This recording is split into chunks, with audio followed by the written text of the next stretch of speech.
I was an aspiring young photographer who luckily began getting assignments from this new magazine, Sports Illustrated, years ago. It was my dream come true, and after 3 years, I found myself photographing the 1964 NCAA Final Four in Kansas City, a dream assignment. When the game was finished, it was off to a commercial photo lab, the film, where skilled lab techs processed the pictures, and they were flown in from New York to develop that film. And then the magazine's assistant managing editor was there to select the pictures, and SI's first ever fast cover of a major sports event. Sitting in the waiting room of the lab, awaiting the choices in the early morning hours, I was passing the time with this relatively new writer, then assigned as a researcher to check the facts on John Underwood's story and to write captions for my pictures. That was when I first met Frank Deford, and I've watched his career begin its ascension. Fast forward to the 1976 Final Four, which was Bob Knight's first championship at Indiana. Knight wasn't a fan of Sports Illustrated, and he had a particular dislike for one of its writers, Curry Kirkpatrick, who was covering that game. And Curry did subsequent stories about Indiana for the magazine, arousing even more ire, which prompted Knight to proclaim at every opportunity that he never read that Sports Illustrated magazine. A couple of years passed, and I got a phone call from Knight. He says, "You know Frank Deford, don't you?" And I replied that I did. He says, "Is he a good guy?" I assured him he was, to which Knight replied, "Well, he is absolutely the best writer at Sports Illustrated. That's the magazine he never reads." Well, Knight was right, and he granted Deford much time to produce a major story and a profile of Bob Knight. It became, and still is, ranked as a definitive and insightful piece on this complicated and talented coach. Knight had it right. Deford has been, over these years, a premier persona of excellence in American sports writing. From Sports Illustrated to editor-in-chief of the short-lived The National, writing for Newsweek and Vanity Fair, before returning to SI as senior contributing writer. And along the way, he has written 18 books and many accolades, ranging from U.S. Sports Writer of the Year to 10 honorary degrees. But he is far more than a sports writer, for among those books was a touching and sensitive chronicle of the life and subsequent death of his daughter, Alexandra, from cystic fibrosis. And he was chairman of the Cystic Fibrosis Foundation for 17 years. Now we hear him on National Public Radio on Wednesdays with those carefully crafted and incisive essays. And we see him on HBO's Real Sports with Bryant Gumbel. In the broadcast arena, he has another bevy of citations, including at Christopher and at Peabody. You could go on and on about his many accomplishments, but the stylish, beautifully crafted words are the core of this most talented writer and purveyor of the American scene. With sports as a metaphor of so much of what we do and care about. But in the end, it comes down to what Bob Knight knew and came to respect. He is a good guy and one of the really fine journalists on our American scene, Frank Deford.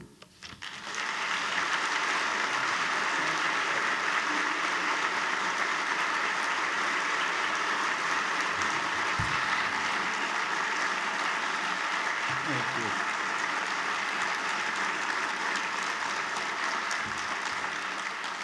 I can't let Rich get away since he cited Bobby Knight without remembering that Knight once said the best time in every sports writer's life were the 3 years he spent in second grade. So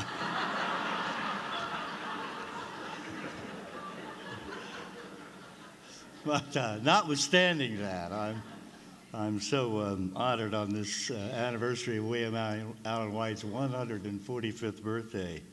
I'm so gratified to have received this extraordinary distinction, even if I imagine that Mr. White and I differ in almost every respect. I think that the gentleman might be very dubious about my choice here today.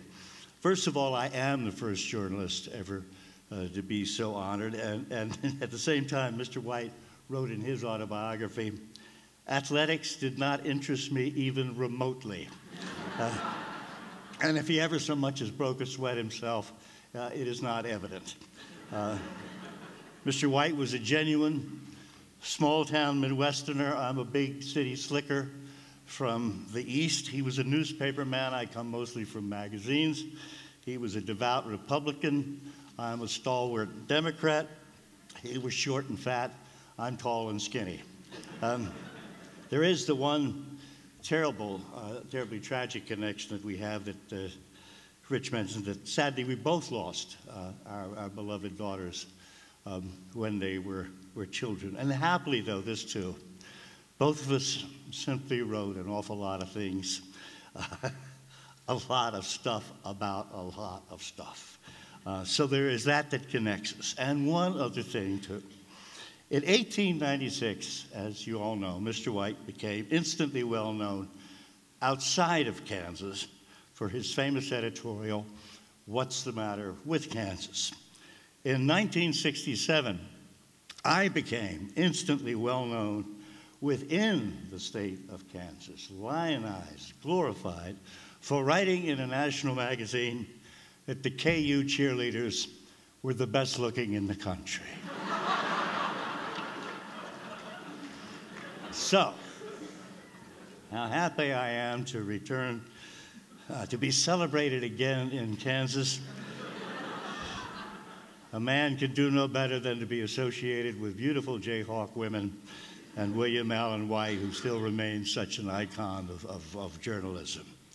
And I do appreciate the fact that I am the first person to have received this who's devoted most of my journalistic work to sports writing. As a sports writer, I've always been cynical when some player wins an award like the most valuable player, and then he makes a big modest deal out of, "Oh, I could not have done this without the help of my teammates. Please, please." Well, I'm not so humble as to accept this on behalf of all sports writers all time. But believe me, I'm sincere in saying that I feel that this honor for me does recognize, if obliquely, sports journalism, which I believe sometimes is too often overlooked. But I understand. As Jimmy Cannon, who was a truly great sports writer, a wonderful man of words, he commented once, "We are the toy shop of the profession." And that's true. What we cover for the most part is fun and games, not serious stuff. And that's fair enough. Even if I do believe, without getting highfalutin about it, that sports is important culturally. The fact that it is found in every society throughout humankind history must mean something. Yes, religion and sex are also found in every culture, and I wouldn't rate sports quite so high as that. But yes, it does matter. Sports writing, though, is usually presumed to be somehow different than, shall we say, real writing. It didn't occur to me until very recently in my life that of all the titles in journalism, only sports writer as written in one word. I noted this ruefully in my memoir. A few examples: police reporter, 2 words; movie critic, 2 words; editorial writer, war correspondent, even sports editor, 2 words. But sports writer is co-joined, as if you just simply cannot separate the narrator and the subject. There may also be a certain amount of envy that's applied here, because I will acknowledge this. It's a dirty little secret that sports writing really is the easiest writing in the whole canon of journalism. Just think, it's full of drama, plot, denouement, climax. Somebody wins, somebody loses, glamour, entertainment, character, novelty, humor, heroes. And the heroes are invariably young and callow, ready to have words put in their mouth, which is the dream of every journalist. Now, we are not without our faults. We can sometimes miss the forest for the trees. First, despite the fact that in the recent past, there have been two things in America that have come to the mind as most egregiously incorrect. First, no matter how hard we looked, there were not, as we promised the world, any weapons of mass destruction in Iraq. And second, despite how hard we, sports writers, failed to look, there were all sorts of performance-enhancing drugs in baseball and all other sports. That's our shame. We, I think, as a group, can be too accepting, sports writers, even most recently in being stunned to discover that men and boys can hurt their heads playing football. What a shock. Now, of course, through the years, this was visible to us all, to coaches, to fans, to doctors, as well as to journalists. We just didn't want to acknowledge what was so patently clear, how to deal with fun and games. We were conflicted. One good example, Taylor Branch, a magnificent reporter who won the Pulitzer Prize for writing about Martin Luther King, dipped into sports long enough a year or so ago to completely undress the NCAA, the National Collegiate Athletic Association. Now, this is not the forum for me to get into my feelings about the NCAA and what undergirds it, which is amateurism, which is a fraud and evil. But the point is, just in passing, the point is that since Mr. Branch's revelations and accusations, there's been hardly any follow-up in our business. The men and women who cover the teams who play in the NCAA have gone about their business dutifully covering the teams, the games, and never mind even mentioning the hypocritical cartel that runs them so ineptly and so infamously. But I understand that. I understand. Nobody wants to hear it. Nobody wants to read in the same way about football players who are having their brains knocked out of them. And just as an aside, what I lament so much about sports writing, modern-day sports writing, is the overwhelming dependence upon statistics. You know, for better or for worse, sports does lend itself so well to storytelling. Only love and war and fairy tales make for better stories, I suppose. And there is in sports an embrace of all of those. There's love in sports and war in sports, and there are fairy tales in sports. And it enrages me to see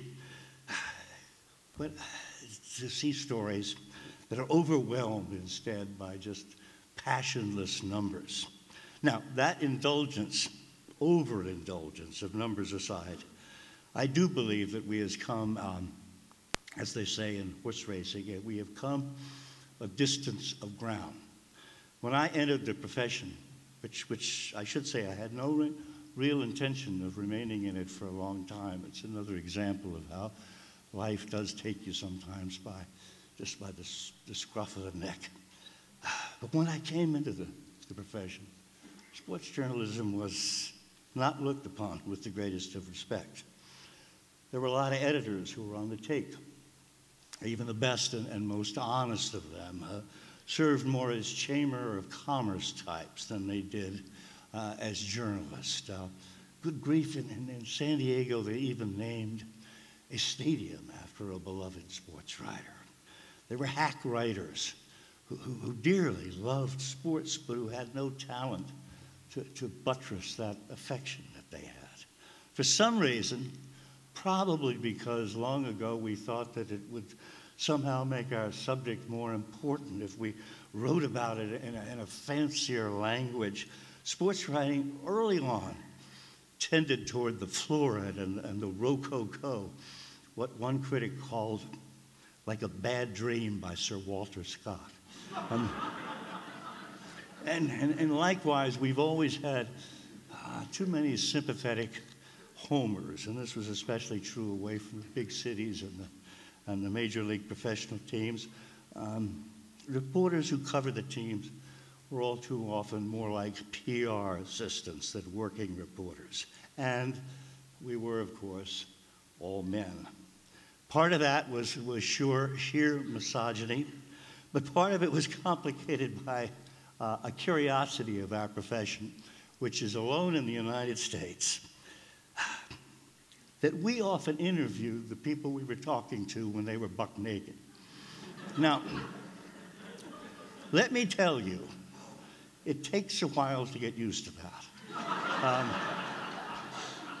In my experience, there are some conversations that are wonderful that you can have when both parties are clothed, and there are some wonderful conversations you can have when both parties are unclothed.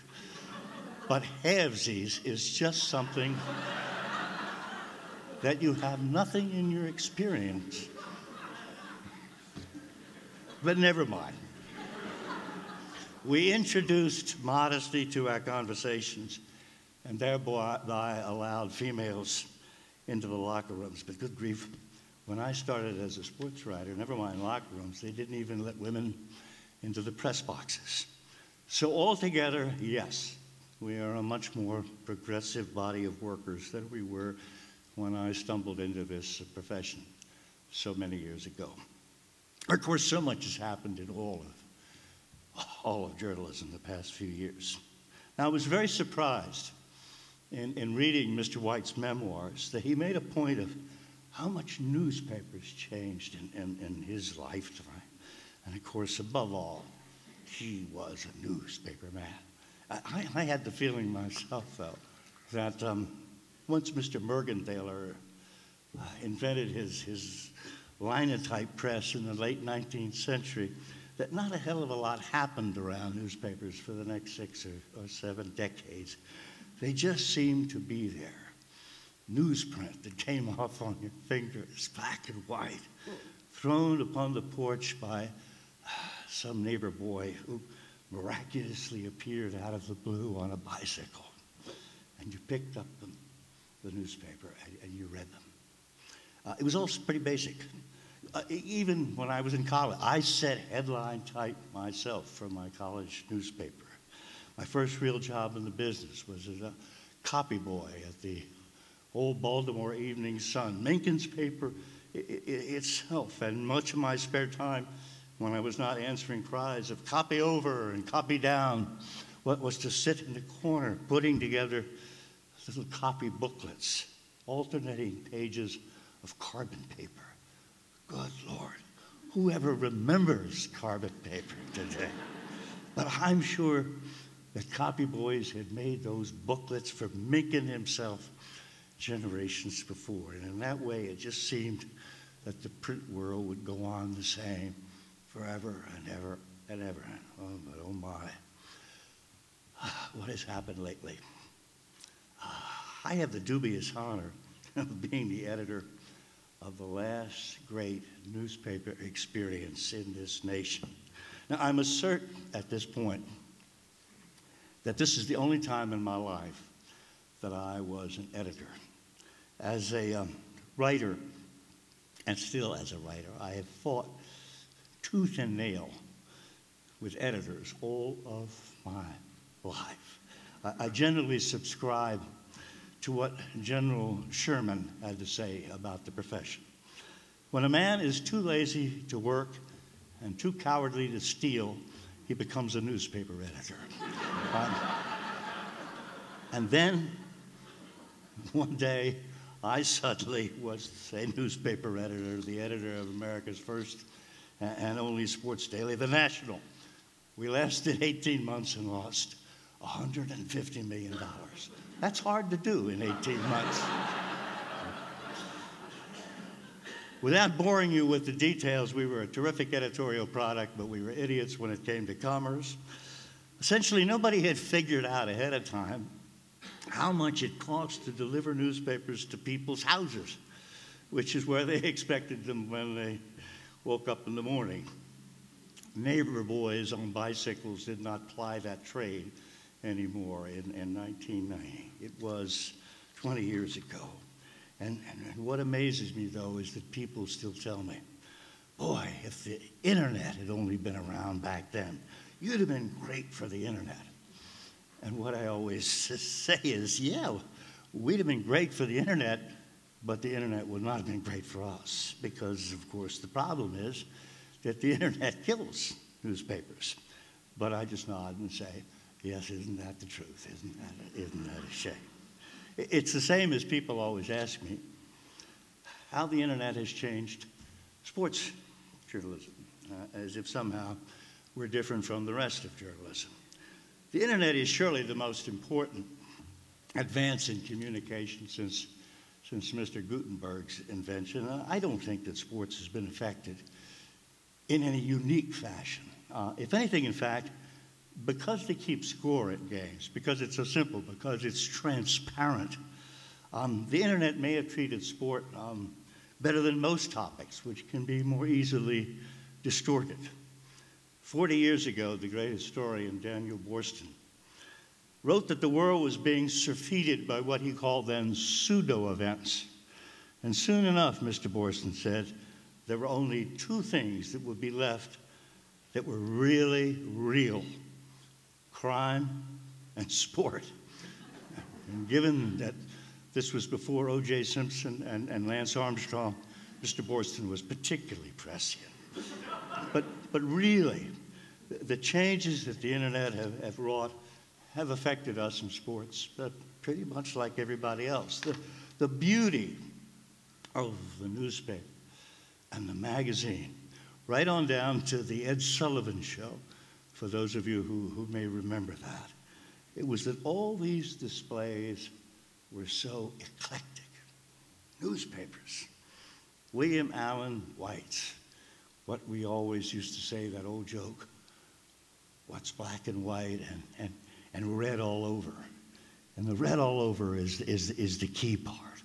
All sorts of different things were thrown in your face, and if you weren't interested in a certain subject, you at least had to first glance at that page before you might decide to turn it to another. Just as if you weren't interested when Ed Sullivan brought out the opera diva, you at least listened to her until Senor Wences came on next. And maybe you learned to appreciate opera a little in the bargain. This has always been the same beauty of newspaper. There were bits and pieces of everything. That was what William Allen White must have loved, even if he didn't give a hoot about sports itself. Now, there was another famous writer, another Pulitzer Prize winner, who graduated from this university and who, like Mr. White, was known for expressing the sense, the mood of the Midwest. That was William Inge, the playwright, a man who apparently was as tortured as Mr. White was comfortable with everything in his life. But in Mr. Inge's most famous work, for which he won the Pulitzer, Picnic, which now has a wonderful revival on Broadway, by the way, the play begins in a small Kansas town like Mr. White's Emporium, with that newspaper boy on that bicycle delivering the morning paper. That's how Picnic begins. The Kansas day, the Midwest day, the All-American day, mid-century America, with a newspaper coming to your house. It's so simple, almost too much so. There are two sisters there on stage. One is absolutely beautiful but hopelessly incurious. Kim Novak played her in the movie. And the other sister plain but bright and inquisitive. And the boy chucks the paper onto the porch, and the plain sister, Millie, retrieves it, and she sits down on the porch swing there and starts to go through the pages, black and white and red all over. And that simple set piece that starts Picnic is just so evocative and so telling. What Millie might have stumbled on in that paper that day. And you see, it wouldn't happen today. It wouldn't happen. Millie wanted to be an artist. Today, I suspect she would have her iPad out there on the swing, going through dedicated, God, how I've come to hate that word, dedicated, going through dedicated art websites. And however much she might learn more about art, too much of the rest of the world would pass her by. Today, even in sports, there is this a la carte process that dominates so much of our thinking. Ironically, the broadband, in many respects, has made us narrower. The web has made us more direct and less encompassing. And in the process, of course, language has been devalued. Pictures have replaced words to such an extent that even though we may use the written word more than ever as we communicate by email, it's a snappy, cut-rate argot that we employ, merely a sort of a modern sign language. I worry that we're creating a large class of college-educated people, yes, but those who might be called optionally illiterate, which is to say that they have learned to read and write, but really choose not to. Texting is not writing. No. The best writing is seduction. And sports writing sometimes can be downright lustful. Texting is the literary equivalent of air kissing. Those of us in journalism love above all to quote and quote and quote again and again Thomas Jefferson's famous remark, "Were it left for me to decide whether we should have a government without newspapers or newspapers without a government, I should not hesitate to prefer the latter." Oh, hooray for our team. Thank you so much, dear Mr. Jefferson. But in fact, what we don't often mention is that thought was followed by another one. Mr. Jefferson concluded, "But I should mean that every man should receive these papers and be capable of reading them." Jefferson was talking, you see, about education first. Journalism was more on the side. We are now more, allegedly, educated than ever before. 80% of us have high school educations. A century ago, that figure was only 6%. 25% have baccalaureate degrees today in America. But if we choose optional literacy, what does all this education matter? So at the end of the day, yes, sports writing will endure because lots of people love sports and want to know more and more about them. And I don't worry about the future of sports writing, and for that matter, I don't worry about the future of sports reading. We'll be fine. However, I do worry, as I believe William Allen White would worry, about that inquisitive young girl sitting on the porch swing somewhere in a small town in Kansas, and the newspaper boy doesn't come by anymore to chuck that newspaper on the porch. So for all the information that's out there now, just overwhelming us in some respects, we don't know how to get at what used to be just thrown to us on the front porch. Information is so much more convenient today, but ironically, we have to work harder to educate ourselves. Our challenge as journalists in the future is going to be just not how to inform people, but how to make people more curious again about other stuff. Now, as Yogi Berra, and what What would a sports writer's speech be without a citation to Yogi? Yogi and Phil Rizzuto were tooling down the road going to a dinner in New Jersey a few years ago. And Rizzuto began to get worried. Yogi, he said, I think we're lost. Yeah, Yogi said, but we're making such good time. And with that as my scripture, I'm going to stop now. But in the few minutes that we have left, I would welcome having some questions from you all. Thank you so very much for listening.